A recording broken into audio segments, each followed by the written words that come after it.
Good evening. তোমরা কেমন আছো? আমরাও মোটামুটি সবাই প্রত্যেকে ভালো আছি। তো দেখো এখানে দুজনে মিলে একসঙ্গে সহযোগিতাভাবে ইফতারির আয়োজন করছি।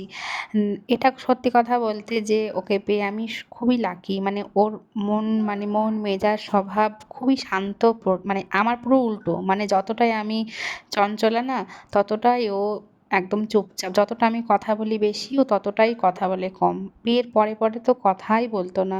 মানে আমি থেকে ভাবতাম যে হয়তো মানে দুজনের মধ্যে আন্ডারস্ট্যান্ডিং হচ্ছে না, না কি হচ্ছে না বুঝতেও পারা যেত না। কিন্তু না, আসলেই ও হচ্ছে শান্ত স্বভাবের, একদমই শান্ত। তো যাই হোক, এখন আর শান্ত না, এখন শান্ত থেকে অশান্ত হয়ে গেছে। এখন আমার থেকেও মনে হয় বেশি কথা বলে।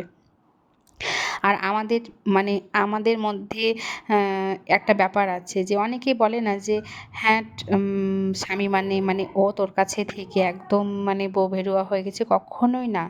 স্বামী স্ত্রীর মধ্যে ভালোবাসাটা আমার মনে হয় যেন একদম বন্ধুর মতো হওয়া উচিত। আর ওর আর আমার মধ্যে ভালোবাসাটা না একদম বন্ধুর মতো, টম অ্যান্ড জেরি। মানে আমাদের সম্পর্কটা না একদম টম অ্যান্ড জেরির মতো। যতটাই আমাদের ভালোবাসি ততটাই আবার মারামারি যুদ্ধও হয়ে যায়।